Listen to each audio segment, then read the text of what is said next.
para ver lo que íbamos a predicar en este tiempo.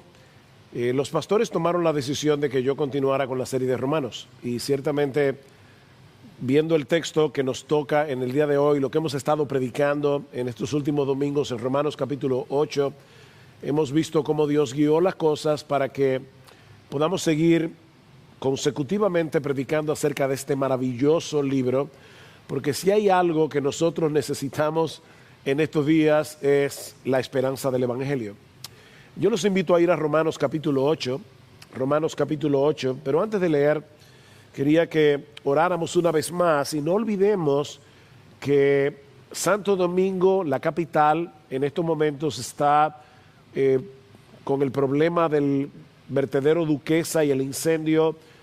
Mis hermanos, esto es algo muy serio, y como sabemos que hay personas de otros países que probablemente nos están viendo y no saben de qué me estoy hablando, hay un vertedero de basura, el más grande del país, que está desde hace ya varios días encendido, y todas las mañanas casi toda la ciudad capital amanece con una bruma tóxica que a todos los que somos asmáticos, tenemos problemas respiratorios, nos afecta de una manera particular, y aún aquellos que no sufren de problemas respiratorios. Y si alguien está enfermo del COVID, es todavía mucho peor. Así que debemos orar al Señor que traiga lluvia, elimine este fuego, le dé sabiduría a las personas que están lidiando con este problema, porque es un serio problema ecológico y un serio problema de salud pública. Así que yo los invito de nuevo, Romanos capítulo 8, y vamos a ver cómo el pasaje de hoy aún tiene que ver con el tema de Duquesa y de todo lo que estamos viviendo en estos días. Romanos 8, vamos a leer los versículos 18 al 25 y luego vamos a orar una vez más. Pues considero que los sufrimientos de este tiempo presente no son dignos de ser comparados con la gloria que nos ha de ser revelada. Porque el anhelo profundo de la creación es aguardar ansiosamente la revelación de los hijos de Dios. Porque la creación fue sometida a vanidad, no de su propia voluntad, sino por causa de aquel que la sometió en esperanza. En la esperanza de que la creación misma será también liberada de la esclavitud de la corrupción a la libertad de la gloria de los hijos de Dios. Pues sabemos que la creación entera aún gime y sufre dolores de parto hasta ahora, y no solo ella, sino que también nosotros mismos, que tenemos la primicia del Espíritu, aún nosotros mismos gemimos en nuestro interior, aguardando ansiosamente la adopción como hijos, la redención de nuestro cuerpo. Porque en esperanza hemos sido salvados, pero la esperanza que se ve no es esperanza. Pues, ¿para qué esperar lo que uno ve? Pero si esperamos lo que no vemos, con paciencia lo aguardamos. Vamos a orar. Señor, de nuevo acudimos a ti, Padre, porque este pasaje que vamos a exponer en la mañana de hoy es tan relevante, es tan pertinente para lo que estamos viviendo como planeta en estos días. Aún es pertinente, Señor, para nosotros aquí en República Dominicana, en la ciudad de Santo Domingo. Oh Padre, te rogamos que tengas misericordia de nosotros y que de una forma pronta este incendio que nos está afectando de una manera muy directa pueda ser finalmente extinguido. Pero más que eso, Señor, dale sabiduría a las autoridades para que busquen una solución permanente a este problema ecológico. Oh Señor, pero háblanos hoy por tu palabra y danos esperanza, Señor. Obra por medio de tu palabra y aún trae arrepentimiento en aquellos que necesitan arrepentimiento, porque te lo suplicamos en el precioso nombre de Jesús. Amén y amén. ¿Alguna vez tú te has preguntado seriamente si vale la pena ser cristiano? Y por favor, seamos honestos al responder esta pregunta. Cuando hemos estado en medio de la aflicción, cuando hemos estado experimentando rechazo y maltrato por causa de nuestra identificación con Cristo, ¿te has sentido tentado a tirar la toalla? ¿O en medio de tu lucha con el pecado que todavía mora en ti? Un verdadero creyente nunca reniega de su Señor. Pero, al igual que Asaf en el Salmo 73, un creyente puede llegar a cuestionarse si en verdad vale la pena todo el sufrimiento, toda la lucha que nosotros encontramos en el camino de la fe. Asaf fue muy honesto y transparente cuando confesó en el Salmo 73 que él llegó a tener envidia de los arrogantes al ver la prosperidad de los impíos. Asaf llegó a un punto en su vida donde él dice: mis pies estuvieron a punto de resbalar.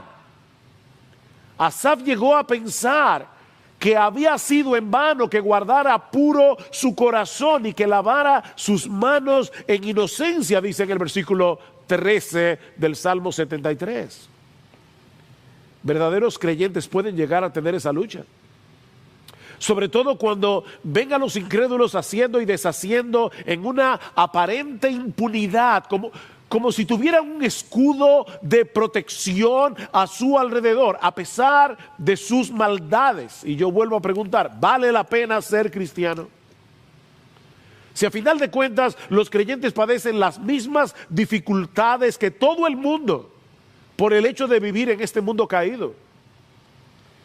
Los cristianos no están exentos de ser contagiados por el coronavirus. Los cristianos no están exentos de padecer de problemas respiratorios por causa de este incendio en Duquesa. Es una mala teología y es un escape de la realidad que vemos a diario, pensar que los cristianos somos inmunes a las tragedias que son comunes a los hombres en esta vida. Aparte de que al cristiano se le añade el rechazo y la persecución y el maltrato solo por el hecho de ser cristianos. Bueno, en el pasaje que vamos a estudiar en la mañana de hoy, Pablo no ignora la realidad del sufrimiento, sino que más bien nos ayuda a examinarlo desde la perspectiva de Dios. Y todo eso con el propósito de mostrarnos que los creyentes somos los seres más privilegiados del planeta, aún a pesar del sufrimiento. Los creyentes somos los seres más privilegiados del planeta. Como vimos la semana pasada, Dios nos ha adoptado como hijos por medio de la fe en Jesucristo. Y debido a esa posición, Pablo dice que ahora somos herederos de Dios y somos coherederos con Cristo. Todo lo que es de Cristo por derecho propio ahora es pertenencia de todos aquellos que están unidos a Él por la fe. Pero esa promesa tiene una condición en el versículo 17. Vean una vez más el versículo 17 que estudiamos la semana pasada. Y si hijos, también herederos, herederos de Dios y coherederos con Cristo, si en verdad padecemos con Él, a fin de que también seamos glorificados con Él. Si padecemos con Él, seremos glorificados con Él. Y no es que se requiera de una cantidad de sufrimiento para entrar en la gloria, como si nosotros tuviéramos ahora que pagar nuestra salvación por medio del sufrimiento. No, mis hermanos, ya Cristo sufrió en la cruz todo lo que era necesario sufrir para pagar el precio de nuestra salvación. Pero somos coherederos con Cristo y por lo tanto participaremos de su gloria, pero también de su sufrimiento. Participaremos de su gloria, pero también de su sufrimiento. Pablo dice en 1 Corintios capítulo 1 versículo 5 que de la manera que abundan en nosotros las aflicciones de Cristo, ¿oíste eso? En nosotros los cristianos abundan las aflicciones de Cristo, así también abunda por Él por el mismo Cristo nuestra consolación. Y en Filipenses capítulo 1, versículo 29, dice que a nosotros se nos ha concedido a causa de Cristo, no solo que creáis en Él, sino también que padezcáis por Él. Es algo que se nos ha concedido como un regalo de gracia. De manera, mis hermanos, que el sufrimiento no es un accidente en la vida del cristiano. El sufrimiento no es un molestoso imprevisto que se aparece cuando menos lo esperamos. El camino que conduce hacia la gloria pasa primero por la cruz. Así fue con Cristo y así lo será sin duda para todos aquellos que están unidos a Él por la fe.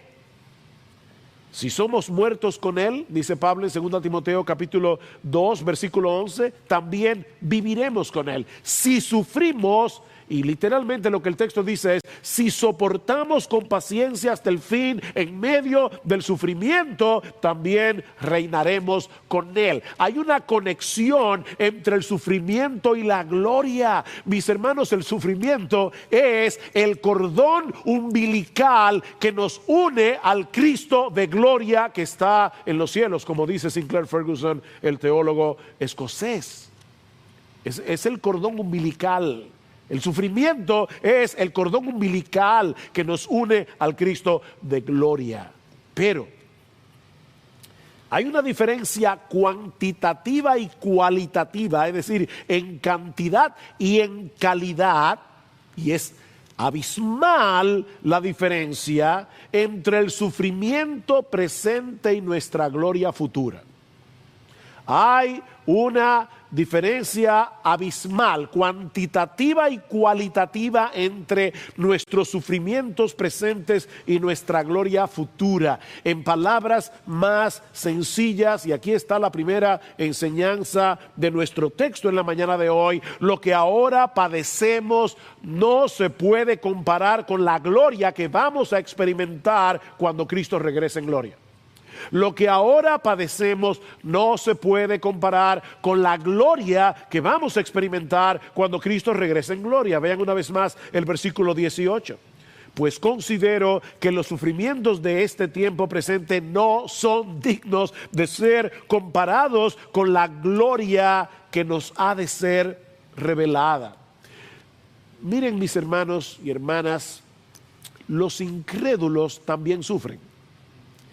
Pero ellos sufren sin esperanza.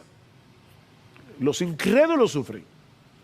Pero, de hecho, lo que ellos padecen aquí ni siquiera se puede comparar, no es digno de comparación con lo que van a sufrir en el infierno. Podemos leer este texto al revés. Pero ese no es el caso del cristiano. Todo lo contrario, lo que sufrimos en este mundo no se puede comparar con la gloria que experimentaremos en la presencia bendita de Dios. Y es interesante notar que la palabra que se traduce como considerar, y en la Reina Valera dice, tengo por cierto, es un término contable que se usaba en aquellos días para referirse a un cálculo numérico. De manera que Pablo nos está invitando aquí a calcular con cuidado lo que estamos sufriendo en el tiempo presente a la luz de lo que nos espera en la gloria. Y él dice, suma y resta. Suma y resta. Y te vas a dar cuenta que no hay comparación entre una cosa y la otra.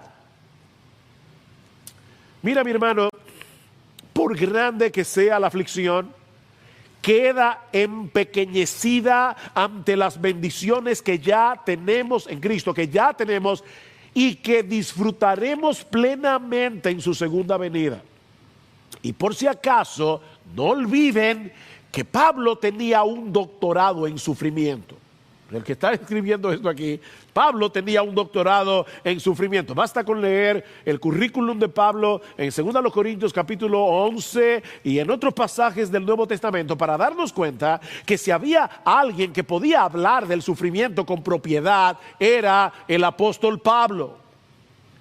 Sin embargo, en 2 Corintios, en esa misma carta donde aparece su currículum de sufrimiento, Pablo nos dice que los creyentes no debemos desmayar bajo el peso de la aflicción. Y aquí está su razón. Porque aunque nuestro hombre exterior se va desgastando, sin embargo, nuestro hombre interior se renueva de día en día. Pues esta aflicción leve y pasajera, oigan cómo Pablo le llama a todo lo que él mismo sufrió. Lean 2 Corintios 11 y cuando lo lean tengan esta expresión en mente: es una aflicción leve y pasajera, nos produce un eterno peso de gloria que sobrepasa toda comparación. Lo mismo que dice Romanos 8. Un comentarista, hablando acerca de este texto de 2 Corintios, dice: esa gloria pesa tanto, esa gloria que tendremos pesa tanto, es tan trascendentemente maravillosa, que el sufrimiento vuela por el aire como si no pesara en absoluto, en comparación. Y noten que Pablo habla de ese peso de gloria como algo que ya se está produciendo aquí y ahora, en medio del sufrimiento. Sí, esa gloria será revelada en el futuro, dice en el versículo 18 de Romanos 8, porque todavía no estamos en cuerpos glorificados, pero es absolutamente segura para el cristiano, porque Dios nos predestinó desde antes de la fundación del mundo a ser hechos conformes a la imagen de su Hijo, como dice en el versículo 29. Dice en Daniel capítulo 12, versículo 3, que los entendidos resplandecerán como el resplandor del firmamento, y los que enseñan la justicia a la multitud como las estrellas a perpetua eternidad. Y el mismo Señor Jesucristo nos dice al final de la parábola del trigo y la cizaña, que los justos resplandecerán como el sol en el reino de su Padre. Miren, mis hermanos, cuando Cristo vuelva, Él transformará el cuerpo de la humillación nuestra para que sea semejante al cuerpo de la gloria suya. Dice Pablo en Filipenses capítulo 3, versículo 21. Esa es la gloria que nos espera a todos y cada uno de aquellos que están en Cristo. Contemplaremos y compartiremos su gloria.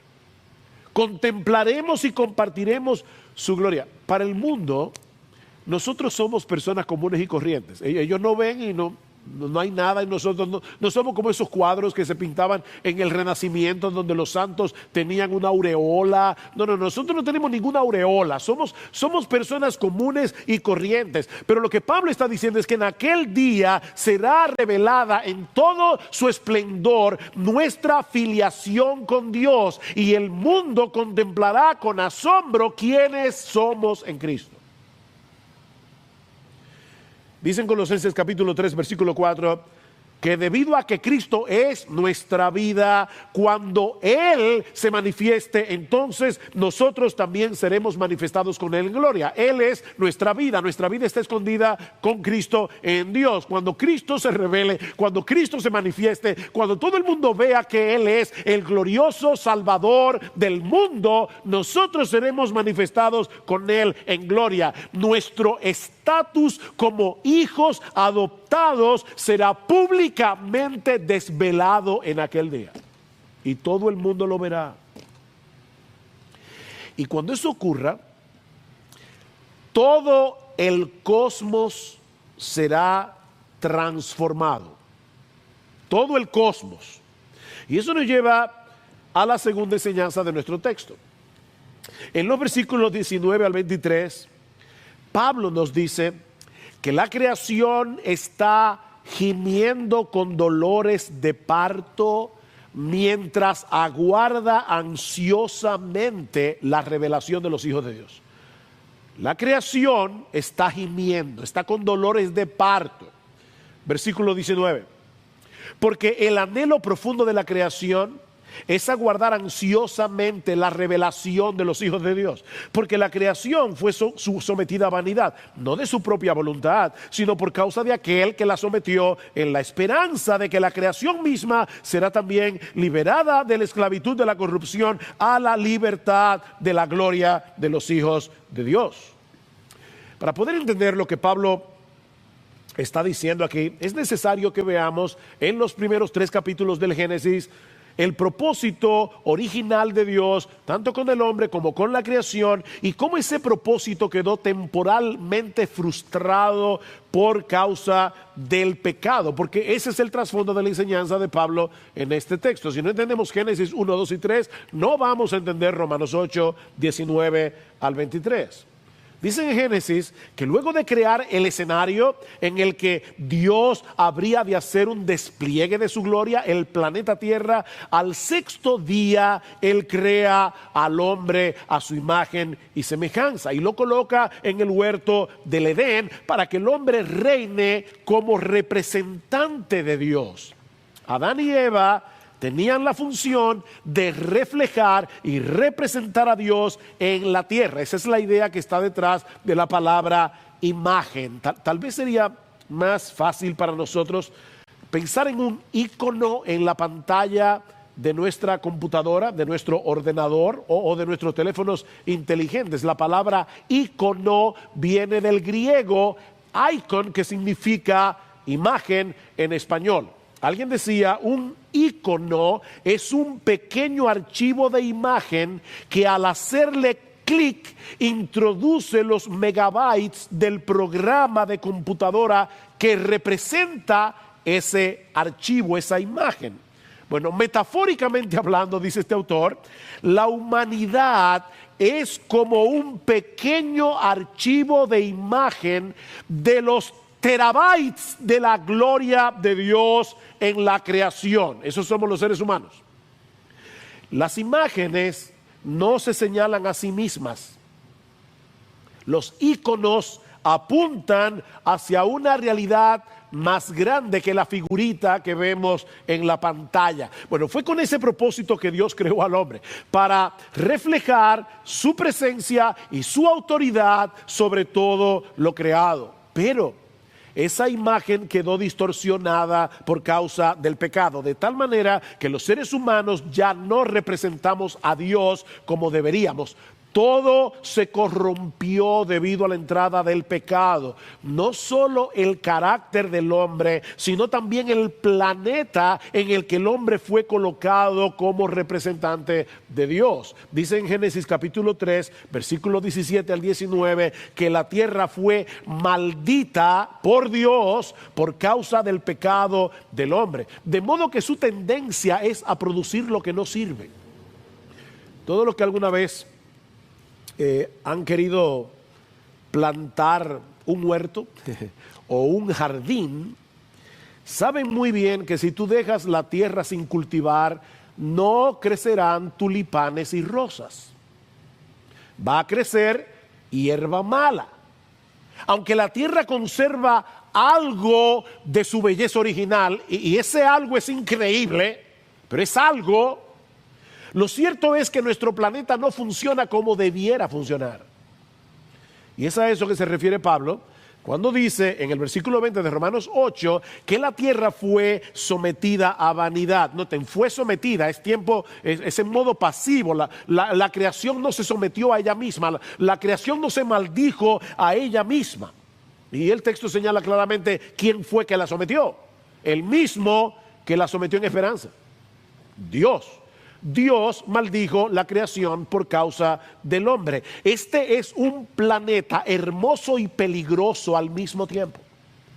Este es un planeta hermoso y peligroso a la vez. Enfermedades, desastres naturales, calamidades de todo tipo.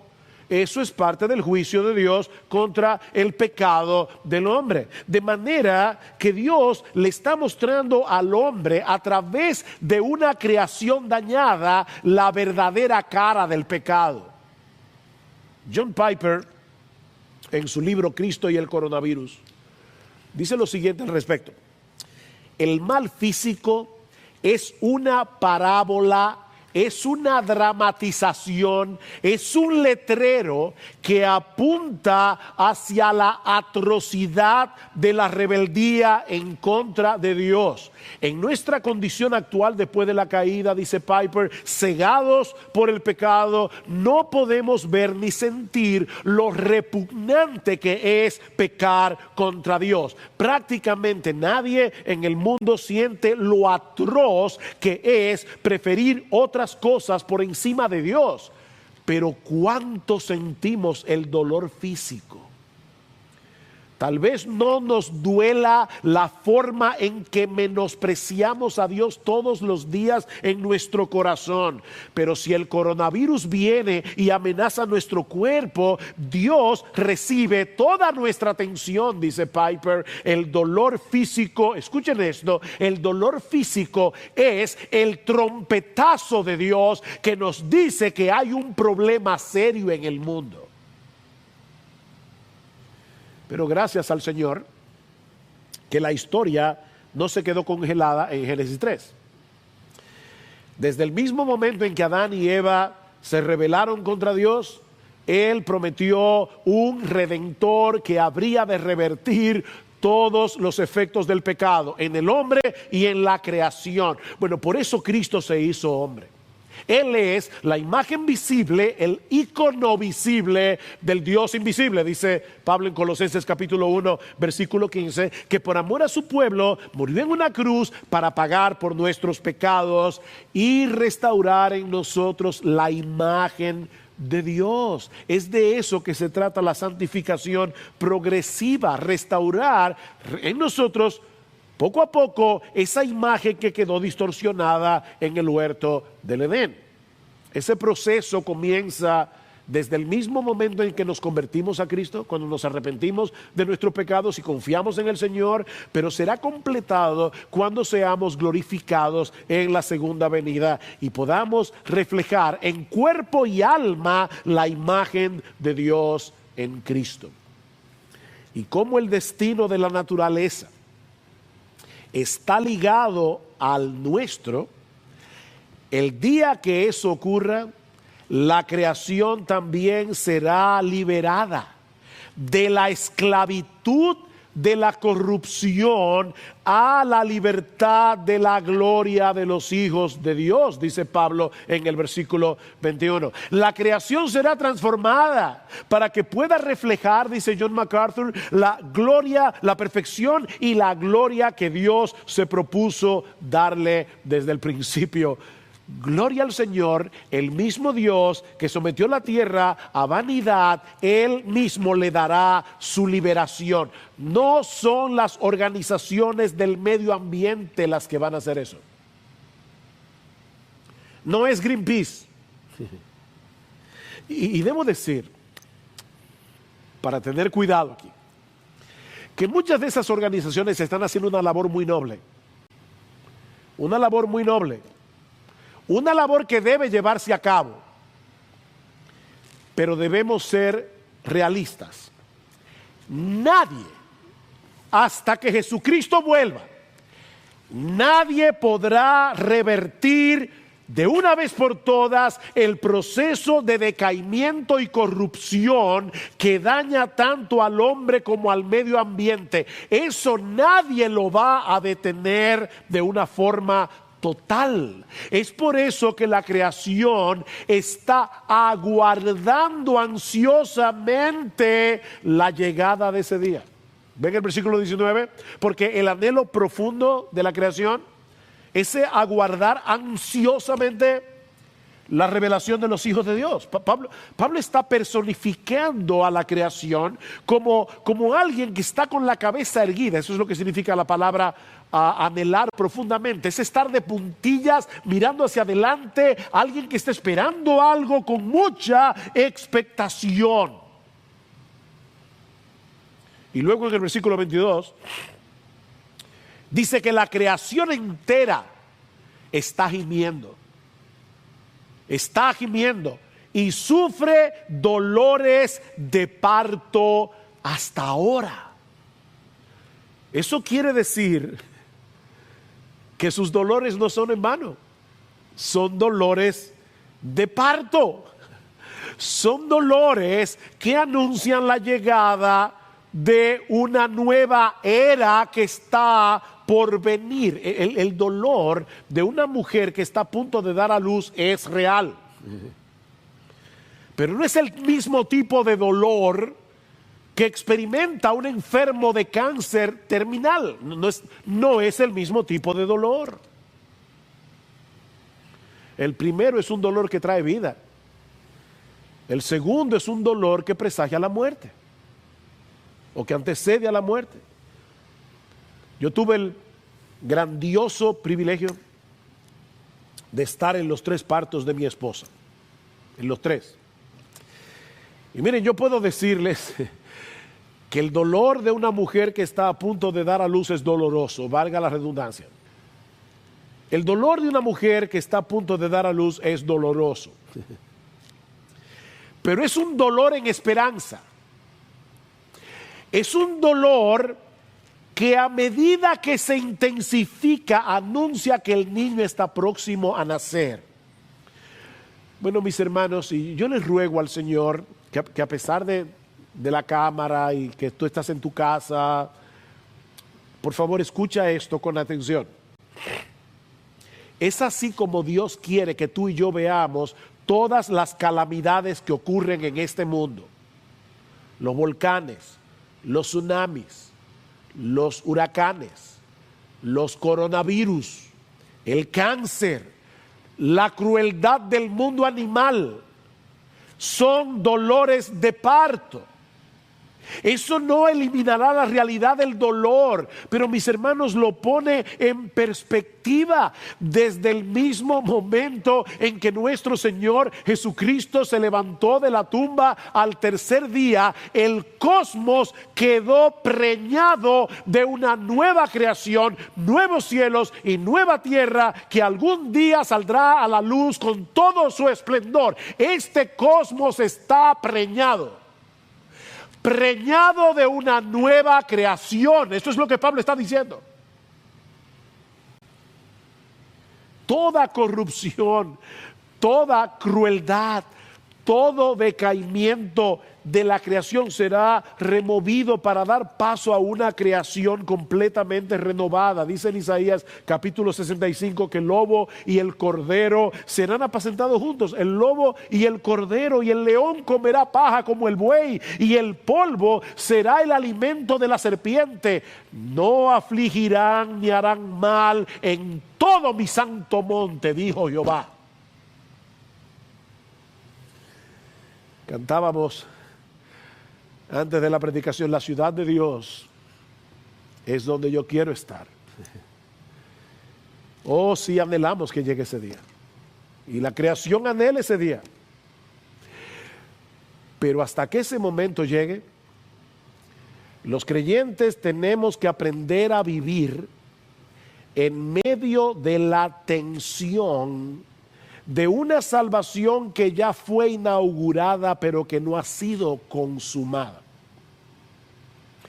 Una salvación que ya fue inaugurada y de hecho que ya poseemos, pero que no ha sido consumada. Y eso nos lleva a la tercera y última enseñanza de este pasaje, que los creyentes también gemimos mientras aguardamos ansiosamente la completa realidad de nuestra adopción como hijos. Los creyentes también gemimos. Versículo 23. Y no solo ella, la creación, sino que también nosotros mismos, que tenemos las primicias del Espíritu, aún nosotros mismos gemimos en nuestro interior, aguardando ansiosamente la adopción como hijos, la redención de nuestro cuerpo. He aquí el dilema del cristiano. Por un lado, dice Pablo, ya tenemos las primicias del Espíritu, en el sentido de que ya fuimos regenerados, ya fuimos adoptados como hijos, ya el Espíritu Santo habita en nosotros como una garantía, son las arras de nuestra herencia, una garantía de que Dios terminará la obra que empezó desde el momento de nuestra conversión. ¿Qué garantía, verdad? Dios nos da su Espíritu Santo, la tercera persona de la Trinidad, para que estemos seguros de que eso viene. Pero esa redención no ha llegado. Esa redención final no ha llegado. Todavía tenemos que habitar en este cuerpo de muerte en el que mora el pecado y en un mundo que está muy lejos de ser un paraíso. Es por eso que, al igual que la creación, dice Pablo, nosotros también gemimos. Esa idea del cristianismo light, donde todo es una sonrisa, no pasa nada, todo está bien. Ese no es el cristianismo del Nuevo Testamento. John Stott lo dice de esta manera: el Espíritu que habita en nosotros nos proporciona gozo, y la futura gloria nos proporciona esperanza, pero entre tanto el suspenso nos produce dolor. Gemimos. Gemimos. Eso es lo que implica vivir entre el ya y el todavía no. Y yo creo que es tan importante que los cristianos tengan una teología del sufrimiento correcta para poder afrontar lo que está pasando ahora mismo. Esto es teología del sufrimiento. Nos deleitamos al contemplar en el Evangelio la gloria de nuestro Señor y Salvador. Nos gozamos en la salvación que ya tenemos. Sabemos que las promesas de Dios son nuestras por causa de nuestra unión con Cristo, pero mis hermanos, lo mejor está por venir. Escuchen cómo lo dice Pedro en su primera carta, en el capítulo 1. Bendito el Dios y Padre de nuestro Señor Jesucristo, que según su grande misericordia nos hizo renacer para una esperanza viva por la resurrección de Jesucristo de los muertos, para una herencia incorruptible, incontaminada e inmarcesible, reservada en los cielos para vosotros, que sois guardados por el poder de Dios mediante la fe, para alcanzar la salvación que está preparada para ser manifestada en el tiempo postrero. ¿Ven el punto? Hay algo que nos aguarda en el futuro. Algo que no tenemos todavía. La gloriosa realidad de haber sido adoptados por Dios no puede ser disfrutada a plenitud viviendo en este cuerpo de muerte. Miren, mis hermanos, el mismo hecho de tener al Espíritu Santo habitando en nosotros, lo cual es una tremenda bendición, también nos hace más sensibles a nuestro pecado. El Espíritu Santo habitando en nosotros, déjeme decirlo de alguna forma, no sé qué palabra usar que no suene ofensivo al Espíritu de Dios, pero es como, por momentos es una presencia incómoda, porque es el Espíritu Santo y nosotros moramos en un cuerpo donde todavía hay pecado. Hay una lucha, una tensión, hay un gemir. A veces uno siente, wow, Señor, ya. Yo no quiero tener tanto problema con esta tentación. No quiero volver a caer. Somos sensibles. Y somos sensibles al pecado a nuestro alrededor. Sí, no somos lo que una vez fuimos. Pero lo cierto es, mis hermanos, que todavía no somos lo que vamos a ser. Hay una tensión allí. Amados, ahora somos hijos de Dios. Primera de Juan capítulo 3. Y aún no se ha manifestado lo que hemos de ser. Pero sabemos que cuando Él se manifieste, seremos semejantes a Él, porque le veremos tal como Él es. Y Juan dice, y todo aquel que tiene esa esperanza en Él, se purifica a sí mismo, así como Él es puro. ¿Ven? La esperanza de lo que nos espera no nos hace inactivos en nuestra lucha con el pecado, todo lo contrario. Romanos 15, 1 Corintios 15. He aquí os digo un misterio. No todos dormiremos, pero todos seremos transformados. En un momento, en un abrir y cerrar de ojos, a la final trompeta, porque se tocará la trompeta y los muertos en Cristo resucitarán primero, serán resucitados incorruptibles y nosotros seremos transformados, porque es necesario que esto corruptible se vista de incorrupción y esto mortal, este cuerpo, se vista de inmortalidad. Es necesario. Hasta que ese momento llegue, los creyentes tenemos que aprender a vivir una compleja vida emocional. Los creyentes tenemos que aprender a vivir en una compleja vida emocional. Gozo y gemido al mismo tiempo. Sí, las dos cosas. Gozo y gemido. La alegría de algo que ya se tiene y al mismo tiempo la expectativa de algo que todavía no tengo. Las dos cosas a la vez. Versículo 24. Porque en esperanza hemos sido salvados o hemos sido salvos, pero la esperanza que se ve no es esperanza, pues ¿por qué esperar lo que uno ve? Pero si esperamos lo que no vemos, con paciencia lo aguardamos. La semana que viene vamos a ver cómo el Espíritu Santo nos ayuda en medio de esa tensión, pero por ahora solo quiero tensionarlos. ¿Sí? Yo quiero que entiendan, que tú te entiendas a ti mismo, que qué es lo que pasa en tu interior si tú eres cristiano. Así como la creación fue sometida a vanidad y a esperanza, a vanidad en esperanza, al mismo tiempo, los creyentes debemos experimentar ese mismo sentido de frustración en esperanza. Yo sé que suena raro, pero lo que Pablo está diciendo es, los creyentes debemos experimentar un sentido de frustración en esperanza. Ese es el énfasis que Pablo expresa a través de todo este pasaje. Yo me tomé la molestia de contar todas las veces que en Romanos 8, 19 al 25 aparece la palabra esperar, esperanza, ansiar, ansiosamente, aguardar, paciencia. ¿Vieron todas esas palabras en el texto? Anhelo profundo, aguardar ansiosamente, gemido, esperanza, dolor de parto, esperar con paciencia. ¿Qué es lo que Pablo nos está diciendo aquí? Bueno, por un lado, que no debemos esperar el cielo antes de tiempo. Y yo creo que ese es el problema de muchos creyentes. Están esperando el cielo antes de tiempo, por eso se frustran más de la cuenta. Pero por el otro lado,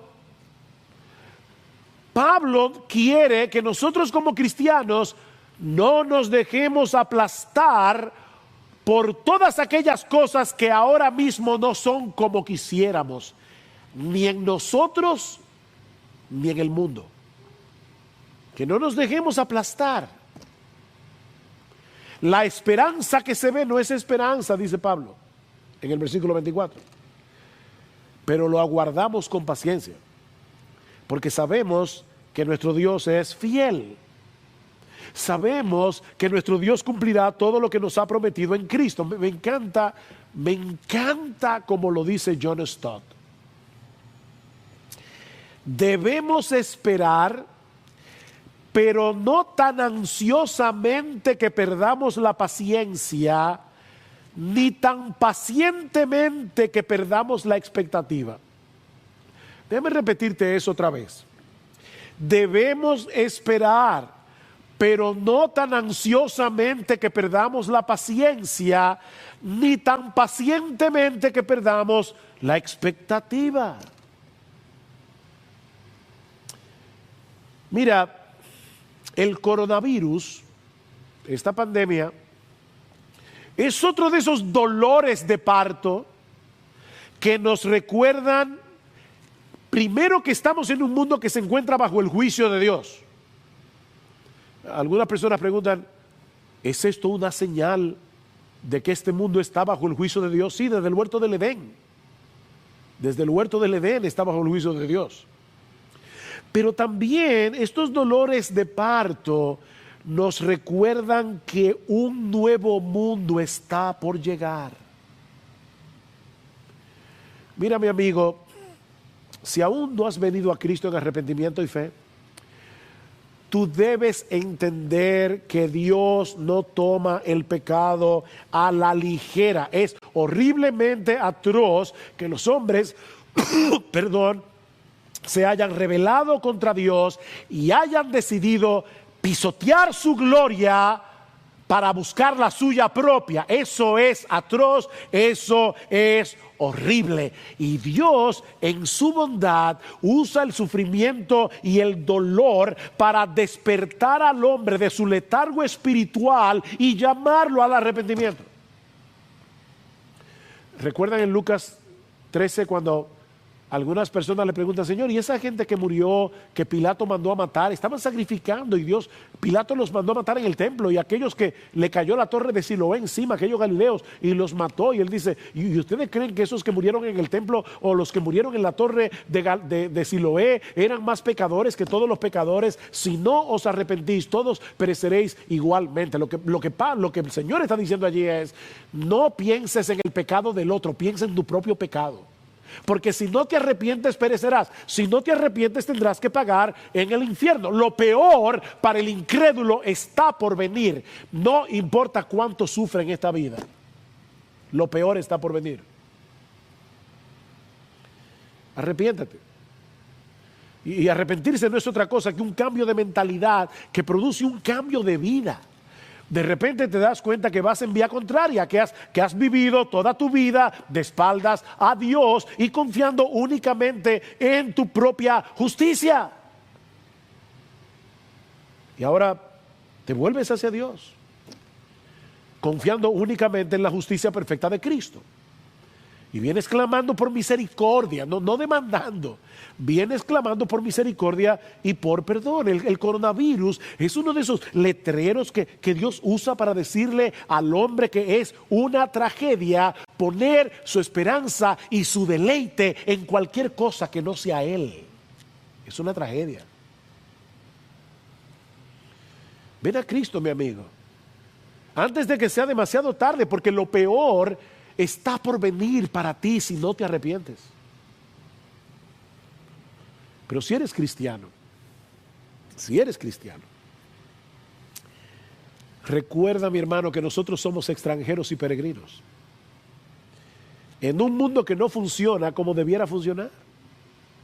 Somos extranjeros. Sigue corriendo en esperanza, haciendo la voluntad de Dios, proclamando el evangelio a un mundo perdido en sus pecados. Sigue sirviéndole al pueblo de Dios en amor, sacrificialmente. Atesora las escrituras, atesora las promesas de Dios que son tuyas en Cristo por causa de nuestra unión con Él.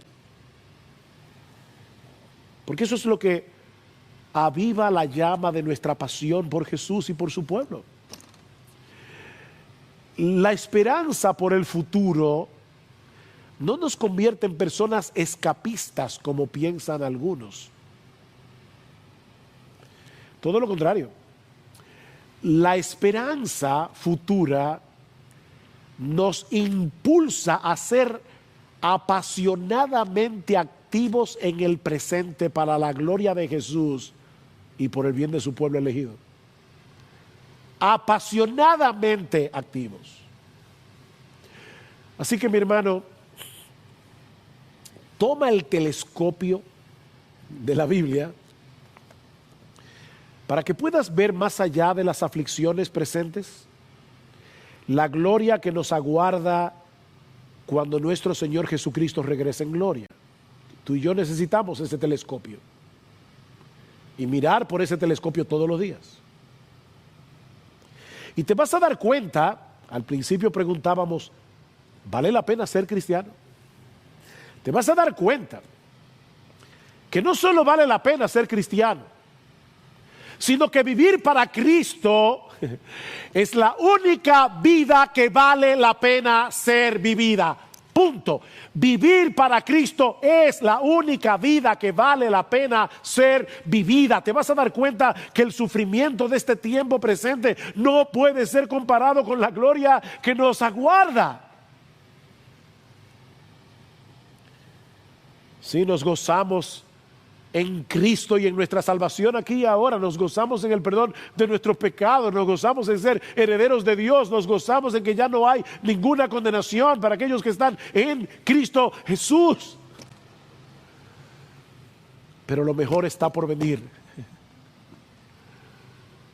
Lo mejor está por venir. Y Dios no escatima palabras en su libro para hacernos anhelar la llegada de ese día, de la ciudad de Dios. Cuando estemos en su bendita presencia, disfrutando de contemplar y de compartir la gloria de Cristo por los siglos de los siglos.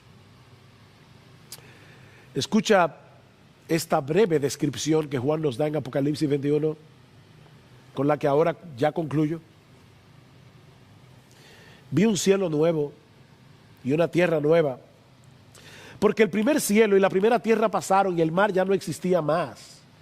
Y yo, Juan, vi la santa ciudad, la nueva Jerusalén, descender del cielo de Dios, dispuesta como una esposa ataviada para su marido. Esa es la iglesia. Esa es la iglesia, la ciudad de Dios. La novia del Cordero, sin pecado, sin corrupción. Hermosa como ninguna novia lo ha sido en ninguna boda del mundo en toda la historia. Y oí una gran voz que decía desde el cielo: he aquí el tabernáculo de Dios con los hombres, y Él morará con ellos, y ellos serán su pueblo, y Dios mismo estará con ellos como su Dios. Enjugará Dios toda lágrima de los ojos de ellos, toda lágrima.